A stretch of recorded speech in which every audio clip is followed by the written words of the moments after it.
시청자 여러분 안녕하십니까? 헬로티비 뉴스 부산입니다.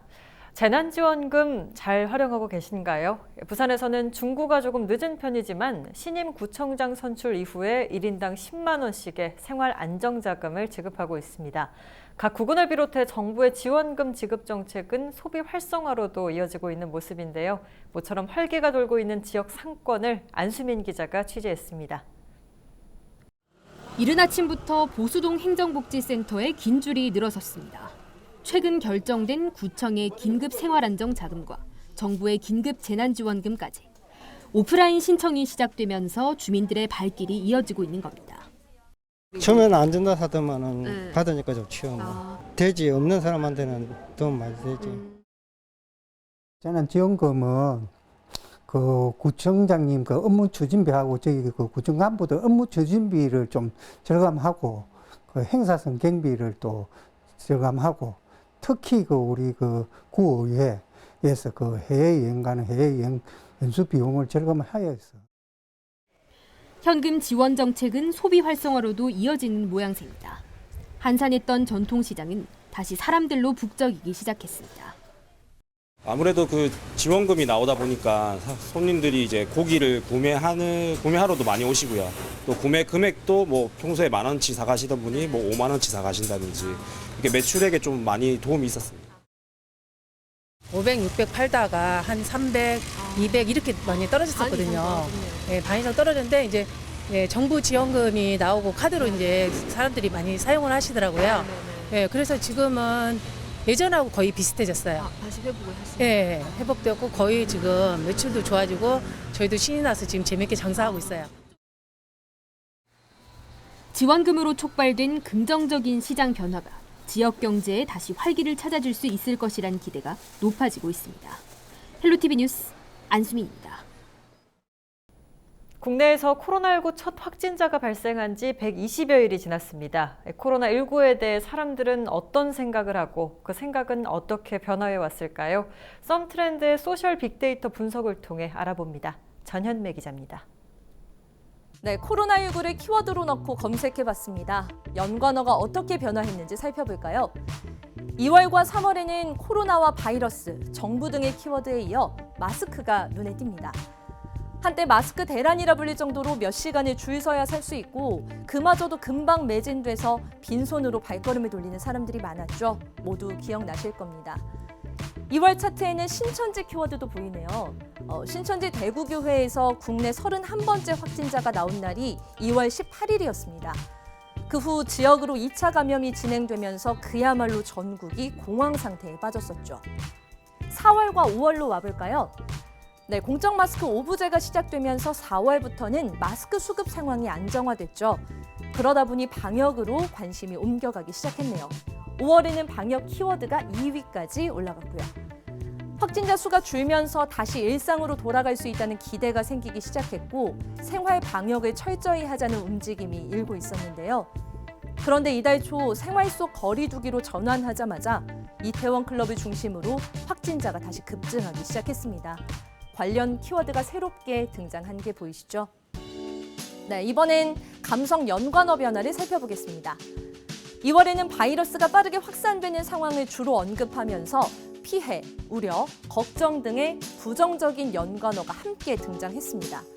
하지만 일선에서 최선을 다하는 의료진들에 대한 응원의 메시지와 각계각층에서 기부의 손길을 보내는 소식이 더해지며 긍정적인 연관어들도 41%가량 차지했죠. 그런데 3, 4월로 갈수록 긍정 연관어는 조금씩 줄고 부정 연관어가 더 늘었습니다. 4월에는 위기라는 키워드가 크게 부상했는데요. 힘들다, 어려움 이런 단어도 보이죠. 그만큼 경제 피해가 컸다는 반증입니다. 5월에도 비슷한데요. 덥다라는 키워드가 눈에 들어옵니다. SNS 보면 날씨가 더워지면서 마스크 쓰기가 답답하다. 그래서인지 착용을 소홀히 하는 사람들이 많이 보인다. 이런 글들도 올라오고 있는데요. 손 씻기와 마스크 착용 등의 기본 수칙은 꼭 지켜야 할 것으로 보입니다. 하루빨리 코로나19가 종식되길 바라며 의료진을 응원하는 목소리도 계속해서 이어지고 있습니다. 지금까지 코로나19의 연관어 변화를 살펴봤습니다. 헬로티비 뉴스 전현미입니다. 20일 고3들의 첫 등교 수업 시작에 이어 21일에는 사실상 학력을 제대로 평가하는 첫 시험이 치러졌습니다. 시험도 시험이지만 학교 현장에서는 촉박한 입시 일정으로 학사 일정 관리도 쉽지 않은 데다 감염 예방 업무까지 큰 부담을 하는 모습입니다. 차선영 기자가 취재했습니다. 등교 수업 첫날 인천에선 고3 학생 2명이 확진 판정을 받는 등 우려가 컸지만 부산에선 특별한 감염 이슈 없이 대다수의 학교에서 안정적으로 등교 수업이 진행됐습니다. 하지만 어린 학생들의 통제가 쉽지 않은 상황입니다. 오랜만에 만난 반가움에 삼삼오오 모여 친구와 이야기를 나누거나 화장실 등에선 사실상 교사들의 지도가 어려워 학생들의 자발적인 참여에 의지할 수밖에 없습니다. 교사들은 등교 시간, 쉬는 시간 등 시간대별로 전담 교사를 두고 수시로 발열 체크와 마스크 착용 여부를 확인하며 수업 외에도 분주한 일정을 소화하고 있는 실정입니다. 이 학생들 거리두기 하기가 굉장히 좀 어려움이 있었습니다. 학생들 아직 어리고 하다 보니까는 반가운 친구를 만나서 이렇게 악수도 하고 싶고 막 이렇게 끌어안고 싶어 하는 걸 선생님들이 일단 자제를 시키고 철저히 준수사항을 좀 준수할 수 있도록 이렇게 지도하는데 조금 애를 먹었었습니다. 그만큼 각 단위 학교에선 교사들의 일손이 부족한 상황인데 부산교육청에서 각 학교의 코로나19 예방과 대응 활동을 돕기 위한 인력을 지원하기로 했습니다. 유치원과 초중고 특수학교를 대상으로 25일부터 상황이 안정될 때까지 한시적으로 이뤄지는데 유치원은 원별 1명, 초중고 특수학교는 학교별 5명 이내로 인력을 채용할 수 있게 했습니다. 저희들이 방과후 강사는 학교하고 이미 계약이 된 상태이기 때문에 방과후 강사는 뭐 다른 절차 없이 그냥 그대로 인력으로 희망하는 방과후 강사에 한해서 채용이 가능하고 나머지 인력들은 별도의 공고 절차나 이런 거 없이 그냥 계약서만으로. 교육당국은 또 각 단위 학교에서 확진자가 나와도 집단 감염 상황이 발생하지 않는 이상 지역별, 학교별로 차등적으로 대응할 방침입니다. 귀가하는 동안에 가장 저희들 입장에서는 걱정이 되고 있습니다. 이 학생들이 모여서 다중 이용 시설을 이용하거나 또는 또 소모임들을 이렇게 하지 않을까 굉장히 걱정이 되고. 등교 수업을 시작하자마자 학력평가를 치르는 등 각 학교마다 빡빡한 학사 일정을 관리하는 것도 앞으로 큰 부담이 될 것으로 보입니다. 당장 5차례의 등교 연기 사태를 마주한 고3들은 앞으로 6월에 2차례 등 석 달 동안 학교에 따라 5번의 시험을 치러야 하는 곳도 있습니다. 학생들의 건강과 학업 모두를 잡아야 하는 학교 현장에선 긴장감이 감돌고 있습니다. 헬로티비 뉴스 차선영입니다. 코로나19가 여름 해수욕장의 분위기도 바꿔버렸습니다. 6월 1일 해수욕장 개장식은 전면 취소됐고 파라솔 없는 해변으로 일부 구간만 운영될 예정입니다. 어떻게 준비되고 있는지 김현정 기자가 전해드립니다. 장렬하는 태양 아래 빼곡히 꽂혀있는 파라솔. 해수욕을 즐기는 사람들로 가득한 여름의 바다. 코로나19의 여파로 올여름에는 이러한 모습을 볼 수 없습니다. 송도 해수욕장은 9년 만에 6월 1일 조기 개장을 포기했습니다.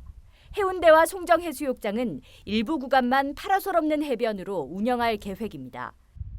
6월 한 달간은 안전 개장 기간으로 정하여 해운대 해수욕장은 관광 안내소에서 이벤트 광장 300m, 송정 해수욕장은 관광 안내소와 150m 구간을 위험 가능 구역으로 지정하여 운영하며 6월 한 달간은 해수욕장에 파라솔을 설치하지 않고 구지경으로 운영하는 샤워 시설은 1일 2회 브레이크 타임을 운영하여 소독을 실시할 예정입니다.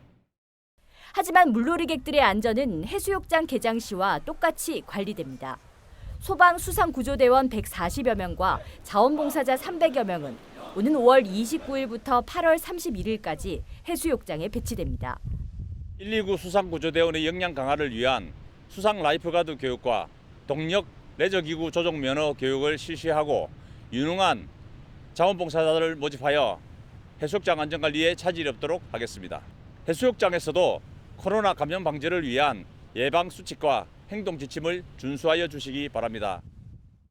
부산의 7개 해수욕장은 코로나19의 상황을 좀 더 지켜본 후 오는 7월 1일 정식 개장과 운영 방침을 확정할 계획입니다.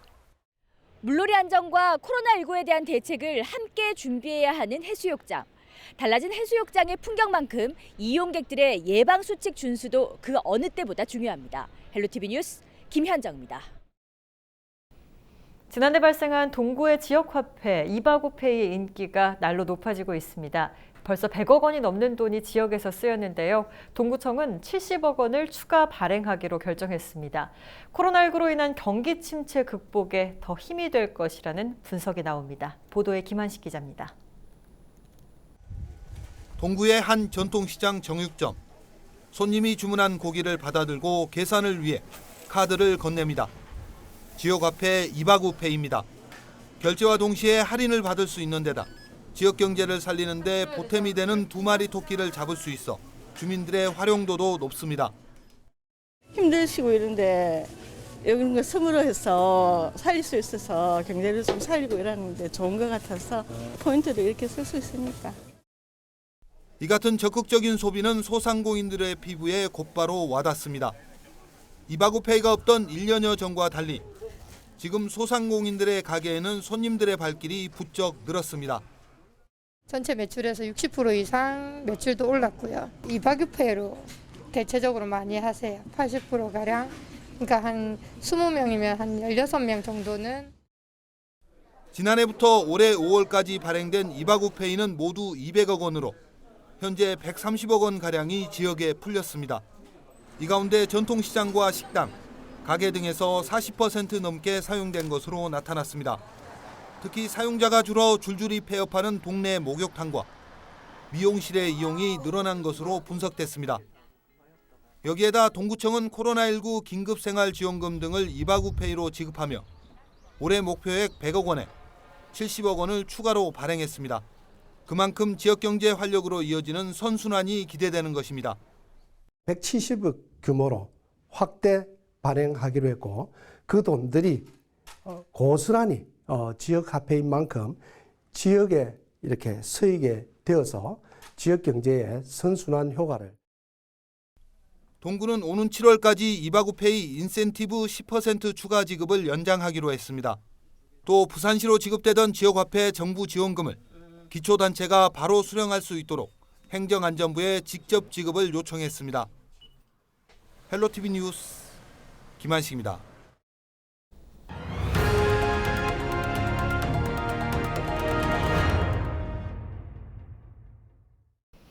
부울경 광역단체장이 한 목소리로 추진했던 동남권 관문공항이 화려한 출발에 비해 지지부진합니다. 오거돈 전 부산시장의 불명예 사퇴까지 겹쳐 추진 동력을 잃을 것이라는 우려도 나오고 있는 상황인데요. 국무총리실의 김해 신공항 확장안 재검증 결과는 1년이 다 되도록 결과는 감가무소식입니다. 김현정 기자가 보도합니다.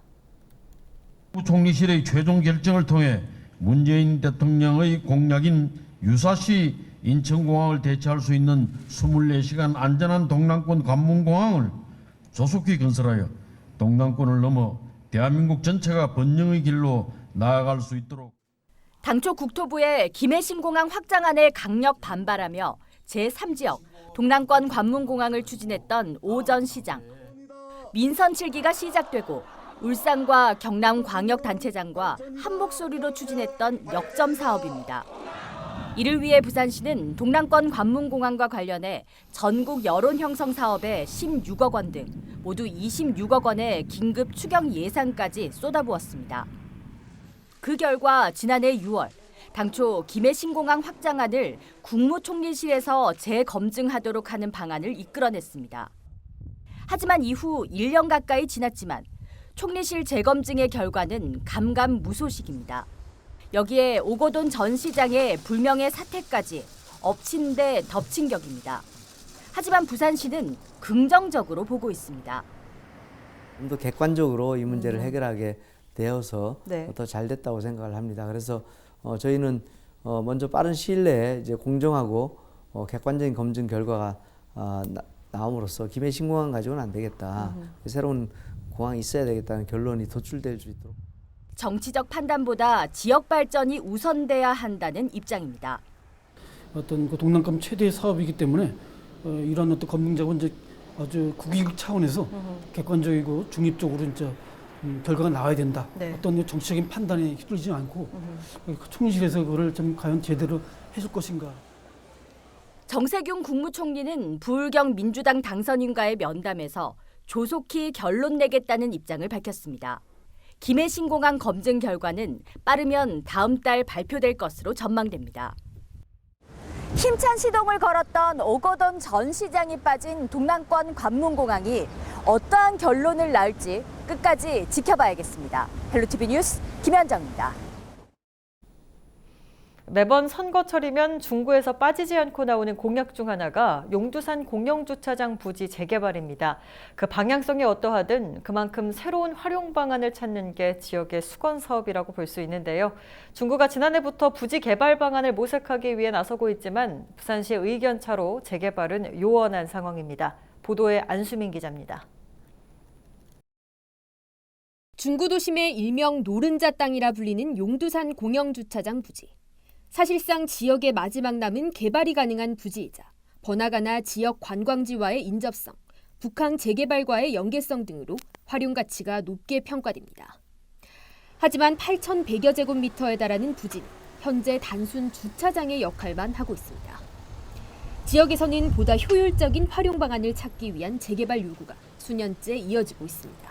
도심 기능 활성화에 부합할 수 있도록 해당 부지에 대한 개발의 필요성이 지속적으로 요구되어 왔습니다. 금번 민선 7기 제9대 최진봉 구청장님의 공약사항이기도 합니다. 해당 부지는 북항 재개발에 따른 전략적 활용 가치가 매우 높은 지역으로 저희 중구 고지대 주거지역과 그리고 중심 상업지역을 연결하는 그런 공간적 잠재력을 최대한 활용할 수 있도록. 땅을 소유하고 있는 중구는 지난해부터 본격적으로 9차원의 부지 활용 방안을 모색하고 나섰습니다. 복합개발의 방식을 내놨는데 큰 틀에서 30년이 지나 노후된 구청사와 지역에 없는 체육관 등 공공시설을 건립하는가 하면 지하에는 주차장을 만들어 주차 면수도 늘리겠다는 것. 하지만 이 계획은 시작도 하지 못한 채 중단됐습니다. 부산시는 복합개발 대신 주변 관광문화자원과 연계할 수 있는 광장이나 공원 형태의 상부개발 방향을 제안했기 때문입니다. 1,000억 원을 훌쩍 넘는 재개발을 구 자체 예산만으로 충당할 수 없는 상황에서 시비 확보는 필수. 신임 중구청장도 복합개발 방향성을 공약으로 내건 상황에서 부산시와 중구 간의 중재안을 찾는 것이 용두산 공영주차장 부지의 새로운 활용 방안을 찾는 첫 단추가 될 것으로 보입니다. 헬로티비 뉴스 안수민입니다. 자잘한 민원을 보던 주민센터가 변화하고 있습니다. 만성질환 관리는 물론 식습관부터 주민들의 건강 생활까지 챙기고 있습니다. 보도에 김한식 기자입니다. 집 근처 동주민센터를 찾은 김복자 할머니. 고지혈증을 앓고 있는 김 할머니는 2년 전부터 병원 대신 마을건강센터를 찾아 검사를 받고 있습니다. 비용도 비용이지만 번거로움이 확 줄었습니다. 관리를 어떻게 더 잘해야 되는지, 제가 얼마만큼 운동을 해야지 그런 것도 좋아지나 그런 것도 다. 부산 진구 당감사동 주민센터에 마을건강센터가 들어선 건 지난 2018년 10월. 여기서는 기본적인 건강관리 요령뿐 아니라 간단한 치과 진료에 자신에게 맞는 운동법까지 배울 수 있어 주민들의 반응도 좋습니다. 집도 가까이 있고 그래가지고 오면은 관리도 해주시고 이런 운동도 하고 그래서 좋습니다. 살 빼고로 지도도 해주고 뭐. 센터에는 전문 간호사와 영양사, 운동지도사 등이 상주하며 주민들의 건강을 챙기고 있습니다. 특히 고혈압과 당뇨 등 장기적인 관리가 필요한 기저질환 주민들을 중점적으로 관리하고 있습니다. 혈압, 혈당, 정밀혈당 그리고 콜레스테롤 검사를 주로 시행하고 있고요. 영양사, 운동처방사, 구강 치과위생사가 함께 근무하고 있습니다. 부산 진구 20개 동주민센터 가운데 건강센터를 운영 중인 곳은 5곳. 건강센터마다 하루 평균 20명이 넘는 주민들이 센터를 찾아 건강관리를 받고 있습니다. 또 이들 지역은 주민들이 직접 건강이나 운동 동호회를 만들어 활동하는 등 건강에 대한 관심도 높아졌습니다. 부산진구는 향후 모든 주민센터에서 주민들의 건강을 챙길 수 있도록 마을건강센터를 확대 운영한다는 방침입니다. 헬로티비 뉴스 김한식입니다. 문화체육관광부는 한국의 문화가치를 국내외에 널리 알리기 위해 사단법인 한국문화가치연구협회를 설립해 운영하고 있습니다. 이곳에서는 전국 181개 지자체를 대상으로 한국문화가치 대상을 제정해 시상하고 있는데요. 해운대구가 문화가치를 인정받았습니다. 김현정 기자가 취재했습니다. 쭉쭉 뻗은 초고층 건물이 가득한 마린시티. 주민들을 위한 휴식 공간인 숲길이 조성됐습니다. 6.25 전쟁 당시 피난민들을 정책적으로 이주시켰던 지역인 반송동에 도시재생 뉴딜 사업의 일환으로 문화예술 커뮤니티 공간이 마련됐습니다. 미포 송정 동해남부선 패성 구간의 해안 산책길은 걷기 좋은 해운대를 만들어가고 있습니다. 모두 민선 7기, 해운대구 홍순영 구청장의 문화와 관광 관련 공약들입니다. 이러한 문화공약과 우수 문화정책을 발굴하고 지역문화 발전을 이끌어온 것을 인정받아 해운대구가 한국문화가치대상 우수상을 수상했습니다. 부산 기초자치단체 중 유일합니다.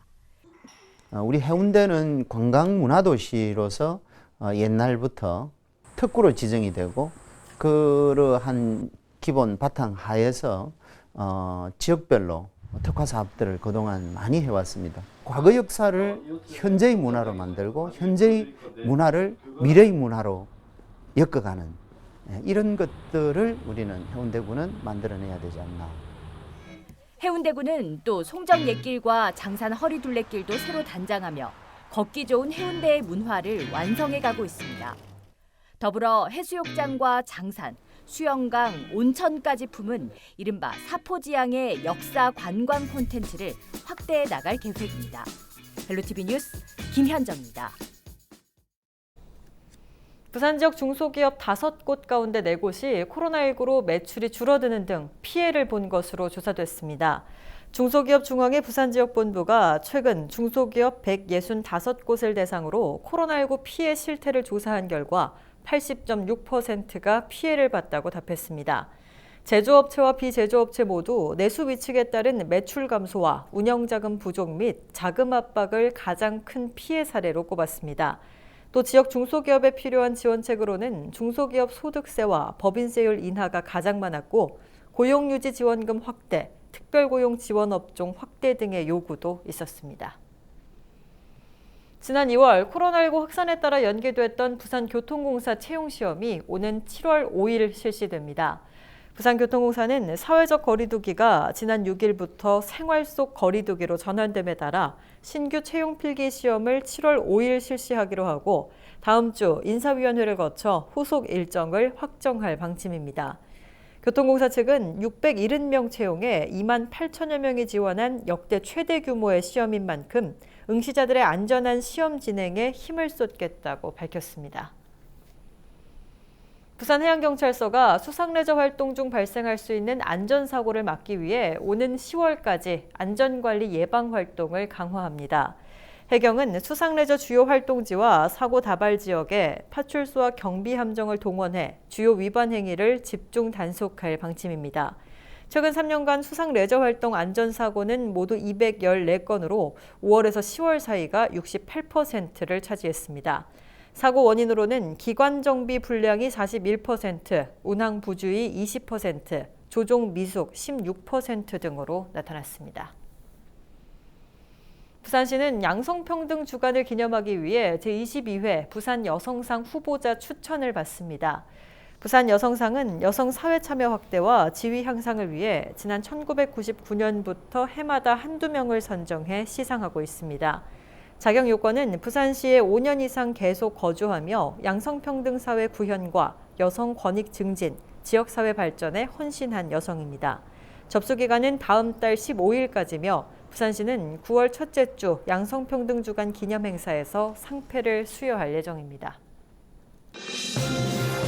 우리 지역의 이슈 콕 짚어봅니다. 헬로 이슈 토크. 이슈 토크입니다. 동남권 관문공항에 대한 국무총리실에 조속한 검증과 건설을 촉구하는 부산 지역의 여론이 높아지고 있습니다.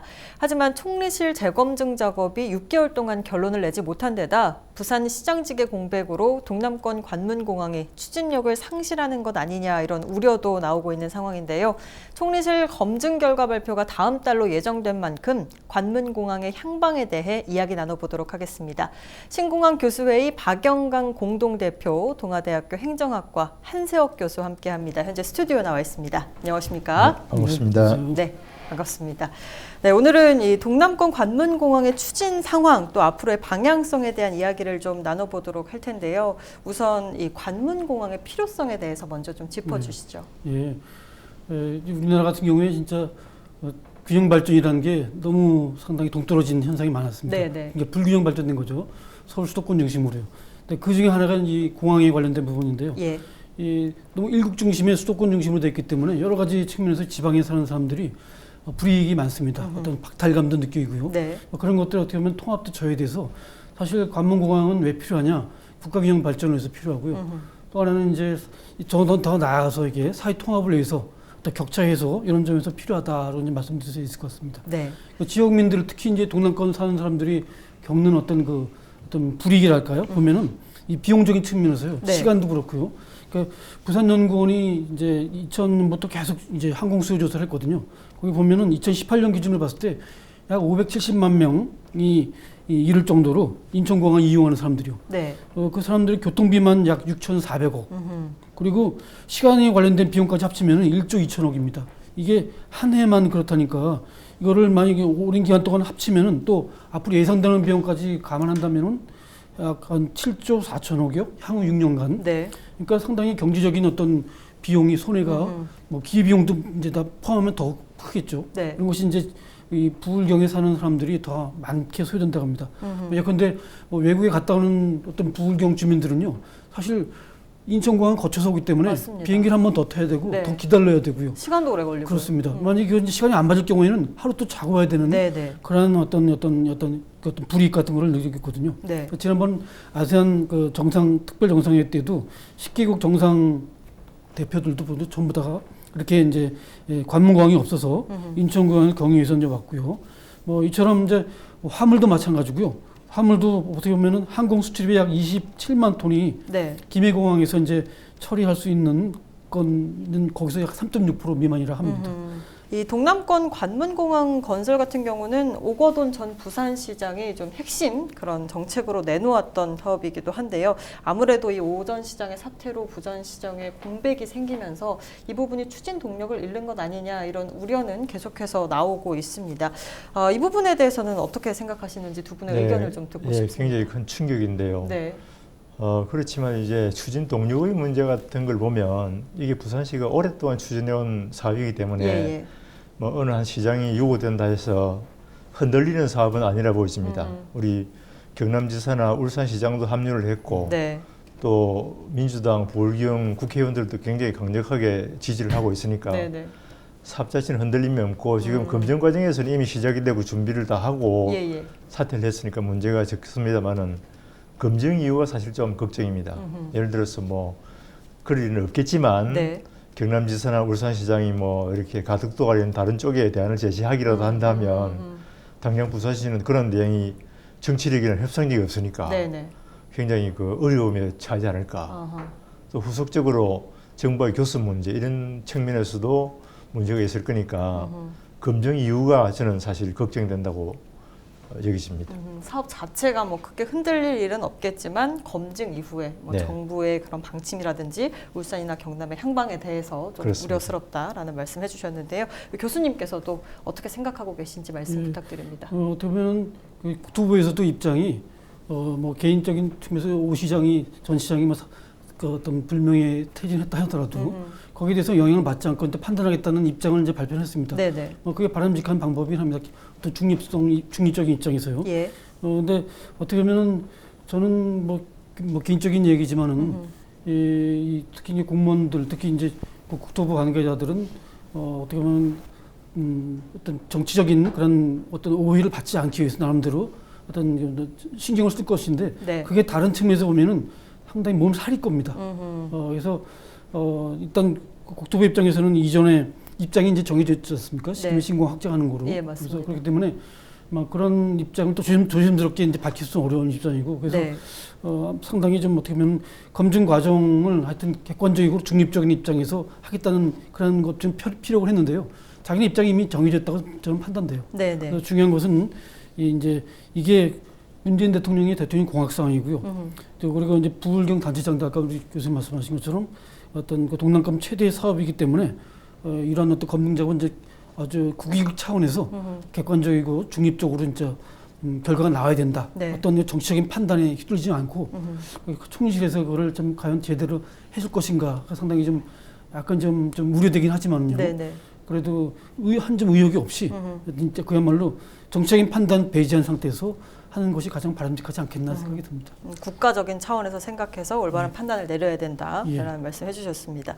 지난해 12월이었죠. 동남권 관문공항에 대한 총리실 재검증을 위해서 검증위원회가 출범을 했습니다. 그런데 시민단체에서 이 검증 과정에 대해서 좀 신뢰성에 문제가 있는 거 아니냐 뭐 의문을 제기하기도 했는데요. 구체적으로 어떤 부분 때문에 이런 의문을 제기한 건지에 대해서도 좀 짚어주시죠. 예, 오늘 기자회견에서는 한 2가지 정도 처음에서 우리를 표명했는데요. 예.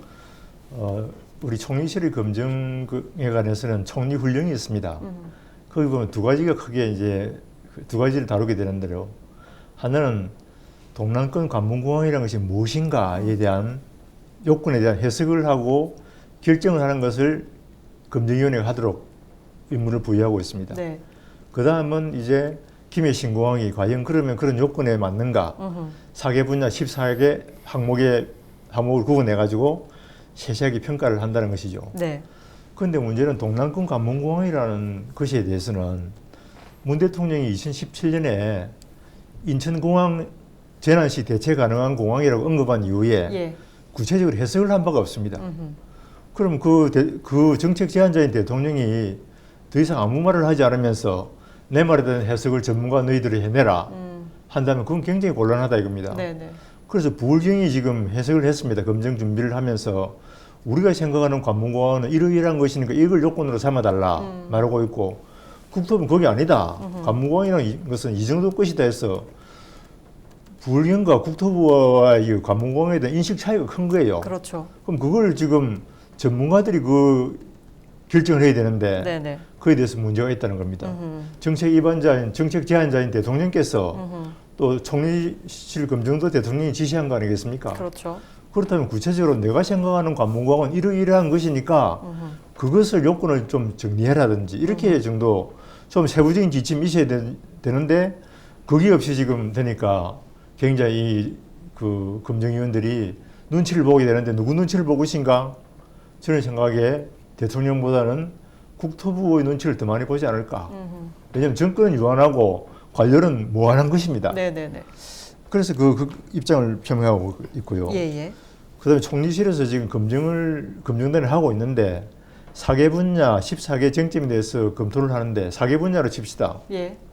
안전성, 소음이라든지 뭐 환경 그리고 시설 같은 4개 분야인데 3개 분야는 오케이 되고 1개가 문제가 됐다든지 2개는 되는데 2개는 안 된다 하면 과연 그러면 김해공항을 벽지할 것인가? 그런 결정이 가능할 것인가? 네네. 여기에 대해서 언급이 없습니다. 그냥 기술적으로 요건이 무엇인가를 해석해서 의결하고 요건에 맞는 것인가를 검토 의결하는데 그렇게 요건에 맞다 안 맞다고 했을 때 과연 김해공항이 벽지된다 안 된다는 결정에 대한 말은 하지 않으니까 그럴 경우에 이 결정을 누가 할 것이냐의 문제가 남기 때문에 네네. 이 부분에 대해서도 아무런 말이 없다면 최종 책임자인 대통령이 입장을 분명히 밝혀야 된다. 그런 측면의 우려를 지금 표명한 것입니다. 네네. 당초 한두 달로 예정이 돼 있었는데 벌써 6개월 넘게 이 검증 과정이 또 결과가 나오지 않고 있습니다. 일단 뭐 다음 달로 예정이 되어 있기는 합니다만 이렇게 계속 답보 상태에 놓여 있는 부분에 대해서 지역민들은 또 어떻게 생각하는지도 궁금하거든요. 그 부분도 짚어주시죠. 네. 부산에서는 지난번에 4.15 총선이 끝난 다음에요. 신공항에 대한 국무총실의 입장을 좀 조속하게 좀 밝혀달라, 검증해달라라고 이제 요청을 했습니다. 네네. 그리고 이제 그런 어떤 여론이 계속 이제 비등하게 이제 높아지고 있는데요. 네. 그리고 지역 시민단체와 정치권이 어떻게 보면 총선 전 정치익전만을 가능한 피하려고 했고요. 일단 끝난 다음에 여기에 대한 어떤 이제 어느 정도 가타부터 결론을 내릴 필요가 있어서 네네. 거기에 대한 결과를 발표해달라. 그래서 이제 6월달에 이제 발표하는 걸로 되어 있습니다. 네. 그래서 이와 관련해서 이제 총선 마친 다음에 12일인가요? 지난 12일에 더불어민주당 국회의원 당선인이 7명이 부울경 당선자들이 이제 정세균 총리를 방문해가지고 여기 관련 의견을 나눈 걸로 알고 있고요. 네네. 그래서 조속한 검증 결과를 내달라고 이제 거기서 요구했고요. 이제 부산시 상공회의에서도요 면담을 가지고요 14날인가요? 그리고 6개 항에 대해서 회장단이 의견을 제시했습니다. 그래서 특히 동남권 관문공항이 왜 필요한지에 대해서 이제 다시 한번 역설을 했고요. 네. 그리고 지역의 민심을 이제 그때 이제 전달을 한 걸로 알고 있습니다. 네네. 그래서 이러한 상황에서 현 정부의 어떤 정책 기조가 이제 어떤 식으로든 이제 발표될 것이고, 특히 정책 기조는 수도권 집중을 완화하고 네. 국가규정 발전을 추진하는 것으로 됐기 때문에 과연 거기 얼마나 호응을 할 것이냐가 이제 한번 기대되는 점이고요. 네. 그래서 이 부산 시민들의 의견은 이러한 김해 공항 확장안에 대해서는 단순히 기술적인 그런 검증에서 끝내는 것이 아니라 국익 그리고 지역의 어떤 민 의견을 반영해가지고 네. 관문공항이 필요하다는 것을 좀 이제 반영해줬으면 하는 그런 어떤 소리가 반영되기를 바라는 것 같습니다. 네, 알겠습니다. 또 이야기가 나오고 있지만 계속 이 김해공항 확장 계획에 대한 검증 결과가 지금 6개월 정도 계속 답보 상태에 놓여 있습니다. 물론 다음 달에 결과가 나올 것이다라고 예정은 되어 있는데 어떻게 보십니까? 다음 달에 결과는 진짜 나올 것으로 보이시는지. 원래 코로나가 없었더라면 3월 말쯤에는 결과가 나올 것으로 예상을 했거든요. 예. 그리고 이제 4월이 총선이니까 총선 이후쯤 발표를 할 수 있겠구나 이렇게 생각을 했는데 코로나를 한 2개월 정도 까먹었으니까 맞습니다. 그렇게 되는 것 같으면 지금쯤 이제 결론이 나올 때가 됐다고 이제 추정할 수 있는 거죠. 네네. 그렇다면 6월 중에는 충분히 나올 수 있지 않을까 이래 보고 네. 또 정부로서도 6월을 넘기면 상반기가 아니고 하반기지 않습니까? 그렇죠. 그래서 모양도 좋지 않으니까 여러 가지 측면에서 6월 중으로는 나올 것이다 이렇게 전망을 하고 있습니다. 네, 알겠습니다. 검증 결과가 어떻게 나올지는 사실 아무도 장담하지 못하는 부분이긴 합니다만 최근 분위기를 고려했을 때 어떤 방향으로 흘러갈 거라고 보십니까?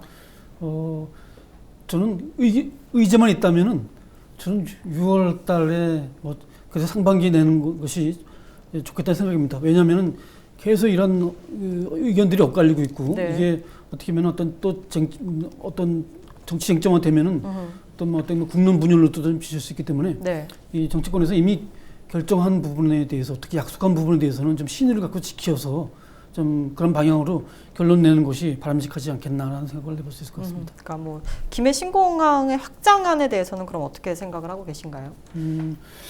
저는 개인적인 제 의견인데 네네. 처음부터 그 확장안은 어떤 정책적인 고려에 의해서 일단 다시 말씀드리면 그 배경이 수도권 중심의 어떤 이론의 어떤 바탕에서 이 결론 내린 거기에 짜맞춰진 것입니다. 그리고 사실 그때 당시 컨설팅 업무를 담당했던 그 외국의 기관인가요? 제가 기억이 나는데 EDPI. 예. 그 기관에서 이 기술적이고 중립적이고 전문적인 판단을 해야 될 그 기관이 정치적으로 먼저 어떤 오해를 받을 만한 발언을 했어요. 네네네. 그래서 이게 이 정치적인 판단에 의해서 이제 결론이 났겠구나라는 저는 생각을 했습니다. 발표했다 당시에. 그래서 그렇게 되면 안 되거든요. 진짜 객관적이고 중립적이고 그리고 진짜 그야말로 순수한 기술적인 측면에서 판단했다면은 동남권 관문공항이 더 국익이나 어떤 부울경에 있는 사는 주민들이라든가 그 균형 발전 이런 큰 논리에서 보면 그게 더 바람직하다는 생각인데 사실 국토부도 사실 그런 입장에서 정책을 펼치고 집행해야 되는데 참 그런 것이 아쉬운 측면이 좀 많습니다. 네, 알겠습니다. 대표님은 어떻게 생각하시나요? 이 결과가 어떤 방향으로 흘러갈 거라고 보십니까?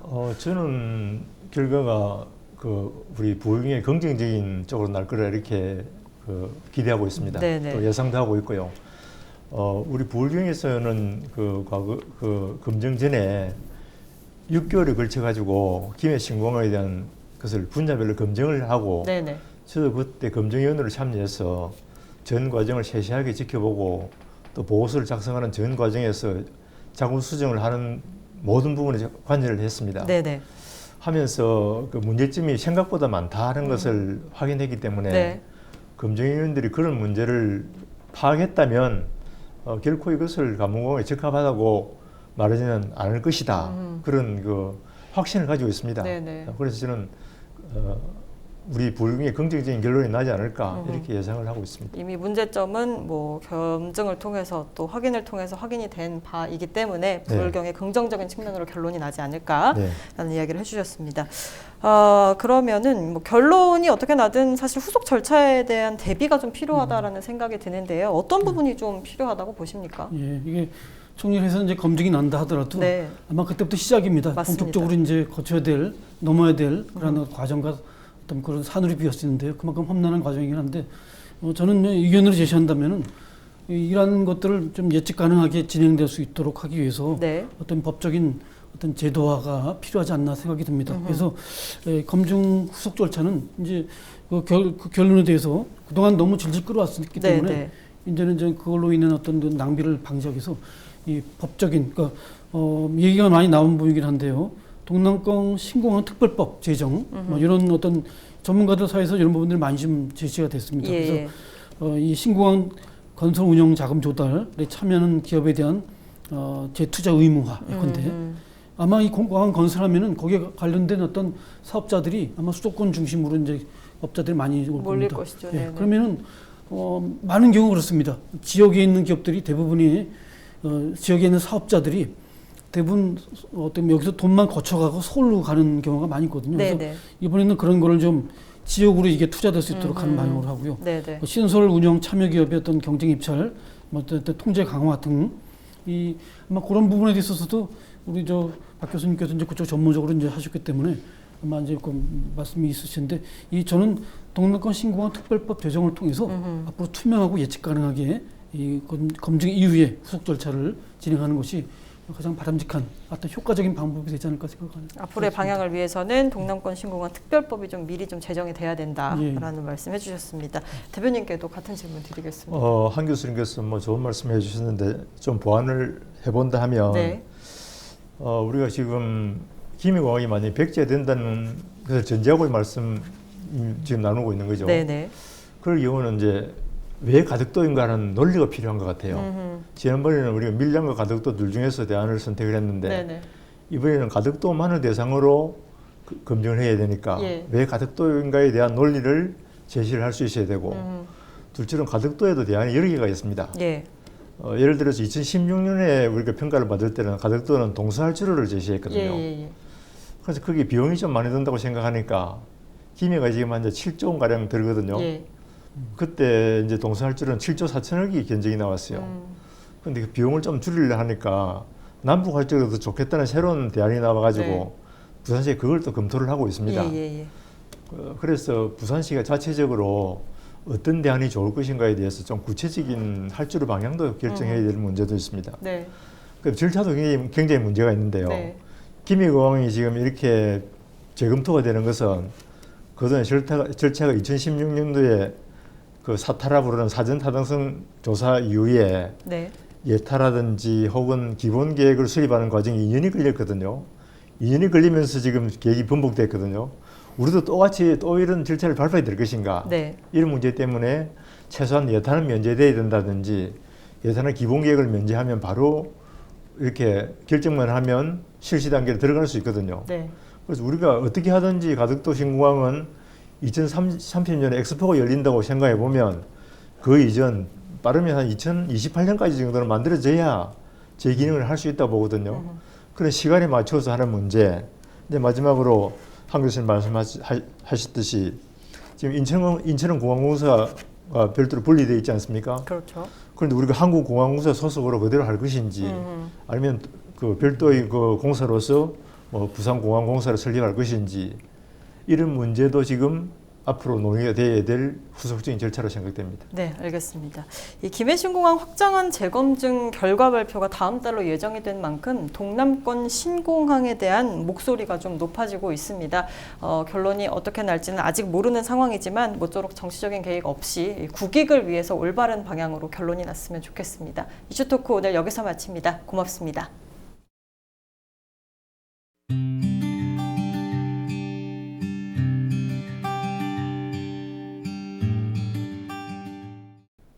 이상으로 뉴스 마칩니다. 저희는 언제나 지역 주민 여러분 곁에 있겠습니다. 고맙습니다.